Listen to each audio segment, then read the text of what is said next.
첫 번째 호르몬 수치 말씀하신 거죠? 네, 정상 저희가 이식 전과 이식 후에. 첫 번째 시험관을 할 때는 저희가 이제 생리 중에 시작을 하잖아요. 그때 이제 호르몬 검사를 하는 이유는 이제 조금 뭐 용어를 쓰자면 뭐 FSH, LH, E2 이런 검사를 하게 되는데, 첫 번째 생리 중에 혈액 검사, 호르몬 검사를 하는 이유는 이게 정말 생리가 맞는지. 왜냐하면 생리 때부터 시작해서 새로운 주기가 시작하는 거거든요.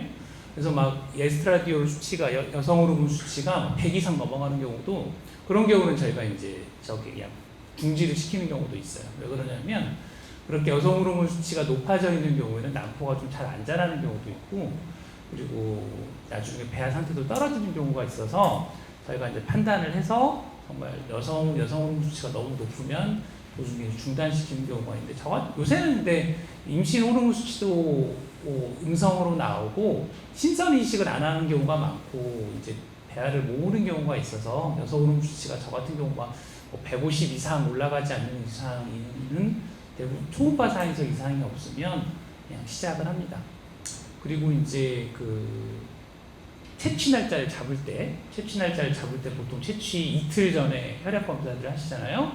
그때 저희가 이제 중요하게 보는 호르몬은, 여성 호르몬 수치를 중요하게 보는 이유는 과자극 증후군 때문에, 과자극 증후군이 오면 이제 배에 복수가 차거나 그럴 수도 있고, 이게 또 임신이까지 동반되면 훨씬 더 오래 갈 수 있어서 이제 여성 호르몬 수치가 너무 높은 경우에는 저희가 이제 그냥 처음부터 그냥 얼리죠, 배아를. 그런 걸 목적으로 저희가 여성 호르몬 수치를 검사하고, 좀 중요하게 보는 호르몬은 채취 날짜를 잡을 때 중요하게 보는 호르몬 프로제스테론을 좀 중요하게 봐요. 프로제스테론 수치가 높으면 그것도 저희가 많이 얼립니다. 왜? 프로제스테론 수치가 높으면 이제 채취하는 날 수정을 시키고 이제 3에서 5일 정도의 배양을 한 다음에 자궁에 넣어주게 되는데, 결국은 그동안 큰 배아하고 자궁 내막이 같이 가야 되거든요.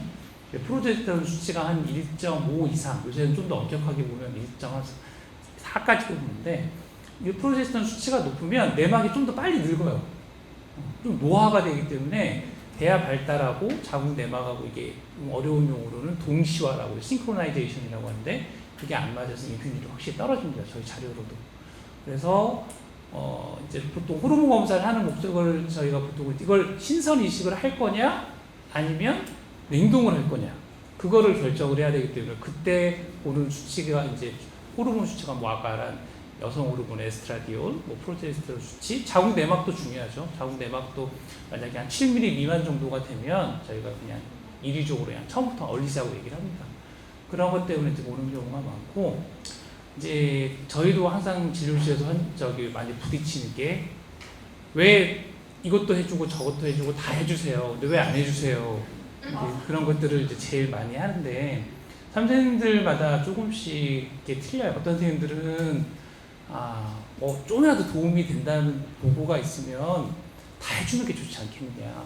뭐 쉽게 쓰는 건 뭐 저용량 아스피린부터 시작해서 뭐 헤파린, 이뮤노글로불린, 그다음에 뭐 배아 글루, 수없이 많은 이제 뭐 콩주사, 뭐 수없이 많은 것들이 있는데, 아직까지 뭐 저희들이 의사들이 이제 뭐 가이드라인이나 이런 것들을 되게 중시하는데, 가이드라인에서 효과가 검증된 거는 하나도 없습니다.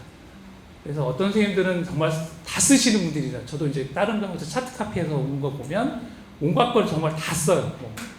저용량 아스피린, 헤파린, 소론도, 다음에 면역글로불린, 그게 안 되면 뭐 지방 주사, 이런 것들을 이제 뭐 자궁 내막 자극술부터 시작해서 온갖 것을 다 하고 오시는데, 저는 그런 건 좀 반대하는, 좀 강해서 정말 모든 걸 다 때려 붓고 그 중에서 하나는 걸리겠지라고 하는 거는 저는 아닌 것 같아서 저는 그렇게 하지는 않는데, 왜냐하면 이제 쓰는 약들이 어느 정도는 다 부작용이 있을 수 있잖아요. 또 뭐 당연히 이런 치료들이 효과가 있다는 논문들도 있고 보고도 있긴 하지만, 그 외에는 또 이 효과가 없다는 치료들도 많이 있거든요. 근데 저희가 그나마 써볼 수 있는 게, 제가 이제 난임 시술 급여화 할 때 간사로 참여를 해서, 그때 이제 난임 시험관의 시술이나 이런 것들이 비급여일 때는 저희가 쓰는데 아무런 제약 조건이 없었어요. 어차피 시술 자체가 비급여이기 때문에 모든 약을 써도 됩니다. 하지만 이게 난임술이 다 급여가 되는 순간은 저희가 이제 그거를 비급여로 쓸 수가 없어요. 이미 비급여는 실제로 얘기하는 거는 불법 비급여입니다. 불법 비급여. 나중에 병원에서 조사를 받을 수도 있어요. 왜냐하면 이제 그게 급여로 들어오기 위해서는 심평원의 자료를 다 내서 심평원에서 자료를 충분히 검토한 다음에 이거는 효과가 있기 때문에 급여를 해주도 되겠다라고 통과가 된 약만 급여로 쓸 수 있는데 저희가 이제 급여화를 막 할 때 이렇게 하다가는 대부분 다 경험적으로 썼고 관행적으로 썼던 약이라서 아무런 약도 쓸 수가 없을 것 같은 거예요. 그래서 저희가 막 들이밀었어요. 이거는 다 어느 정도 이런 다 효과가 없다는 논문들은 다 빼고 다 효과가 있다는 논문들만 다 집어넣고 이거는 썼던 약들이기 때문에 써주게 해줘야 된다 해서 결국은 받아냈던 게 이제 이뮤노글로불린 같은 경우는 3번 이상 실패를 하고 면역글로불린 NK셀 수치가 12 이상인 경우에는 보험 100% 쓰게 해줄 수 있게 그렇게 해서 받아낸 건데 NK셀 같은 경우는 이제 면역세포고 실제로 중요한 자궁에 있는 면역세포하고 혈액에 있는 면역세포가 좀 다릅니다.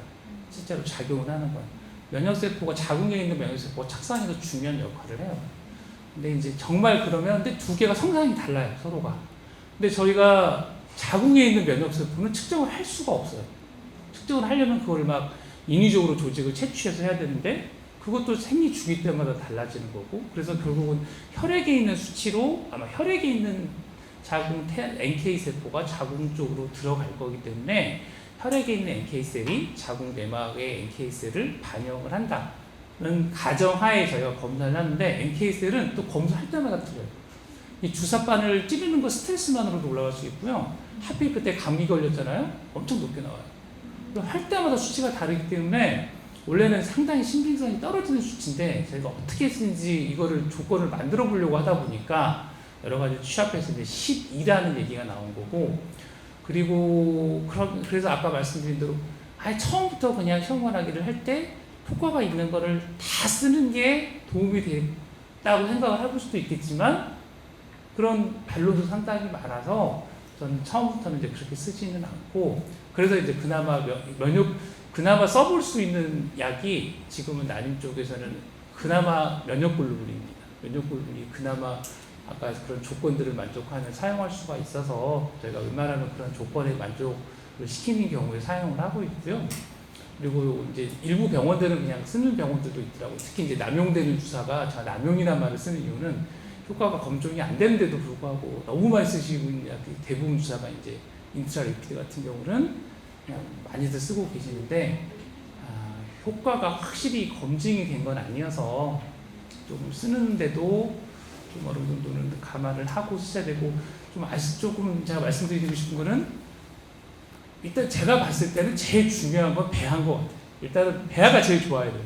배아가 제일 중요하고 나머지는 이제 어떤 보조적인 것들은 자궁 내막 두께도 중요하고 어떤 치료를 할 건지 어떤 착상을 도와주는 치료를 조금이라도 어떤 걸 할 건지는 이게 확실히 정해진 가이드라인이 없기 때문에 여러분들도 좀 답답하기도 할 거예요. 어떤 선생님은 써야 된다고 그러고 어떤 선생님은 쓰지 말라고 그러고 괜히 쓰자고 그랬다가 혼나는 경우도 많고 그래서 조금 저도 여러 가지 어떤 정해진 딱 이런 경우는 쓴다 이런 경우 이뮤노글로불린 같은 경우는 여러분도 아까 말한 인디케이션을 정해서 쓰고 있기는 하지만 환자분의 조금 정말 좀 케이스를 감안해서 사용을 하고 있습니다. 면역글로불린 주사는 아까 말씀드린 대로 3번 이상의 실패, 또 NK셀이 12 이상인 경우에만 보험 100%로 사용을 할 수가 있습니다.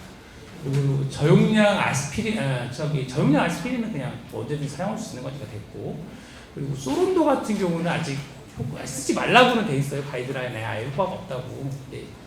일부 선생님들은 쓰시는 선생님들이 지금도 계시는 것 같고, 헤파린 같은 경우는 정말 혈전 장애가 있어야만 쓸 수 있습니다. 혈전 장애가 있어야만 쓸 수 있는데 그러려면 혈액 검사에서 항인지질 증후군, 항체 증후군 양성이 나오거나 아니면 혈전에 가족력이 있거나 그런 경우에만 쓸 수 있습니다.